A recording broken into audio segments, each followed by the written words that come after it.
daw? Ang ganda mo, Brad. Para kang babae. Yodi pungklok, yodi pota, ite. Huh? Nakailang sabi na ba talaga ako sa inyo? Sige. Naman, di ba ang ganda, no? Parang hindi mo talaga parang hindi mo talaga masasabi na lalaki, no? Tingnan nyo naman.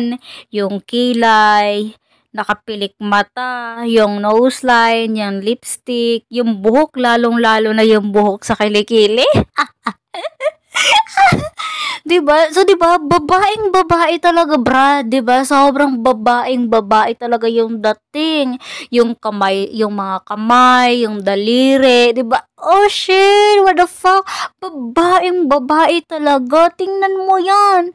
At tingnan mo, naka-cutics pa 'yan. Naka-long hair, naka-rebond. Oh my god. Ang sarap talaga mga gat ng tao ngayon sa mga oras na to. Gustong-gusto kong mga gat, yun po. Oh my God! Mga auntie at uncle, ako ay tunay na babae, hindi babae lang, kundi meron akong kifi, meron akong vagina, meron akong boobs, diba? At tunay na tunay yan, te. Ako ay tunay talaga na babae, hindi ako bakla. Ano ba? Wala akong Adam's apple, te. Tingnan mo naman. Oh my God. Ba't hindi ba kasi kayo naniniwala na babae ako porket ba merong buhok sa kilikili? Eh, lalaki na. Porket ba may buhok sa kilikili, eh bakla na. 'Di ba? Oh my God, Brad. Brad, ano ba? 'Di ba? So, oh my God, gusto ko to makita sa personal, yung nag-comment na to. Pwede ba i-PM mo ako sa mga social media account mo?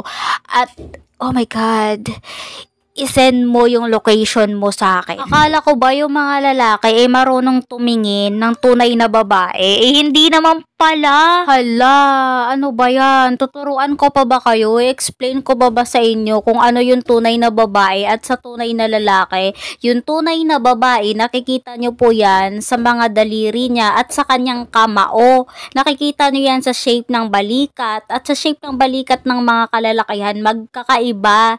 Yung balikat, yung likod, yung hawi ng, basta, alam mo yun, pati yung kanilang belly, nakikita mo talaga doon kung babae siya o lalaki. Hindi lang kasi yan sa Adam's apple eh, 'di ba? At sa boses hindi nyo kasi malalaman doon kung legit siya. Ay, naku. Bakit ganyan kayo? Sobrang dami ko talaga nakikita na mga message sa akin na mga messages na mga nare-receive ko or sa mga comment. Oy, bakla to. Ay, lalaki talaga to. Ay, magpakilala ka na, Roberto. Ay, yung mga sinasabi. Oy, magpakilala ka na, Roberto. Ikaw ba yan? Ilabas mo na yung tunay mong boses. Hala, te! Hala, paano yun mangyayari? Ito na... buntisin mo ako. Sige, buntisin mo ako lang. Ay, puto. Ay, wag pala. Joke lang ngayon, ha? Joke lang yan. Pero, ikaw, kung yung tingin mo talaga bakla ako, sige, go. Di bakla. Sige na nga. Ay, bakla nga ako. Sige na. Para manahimik na.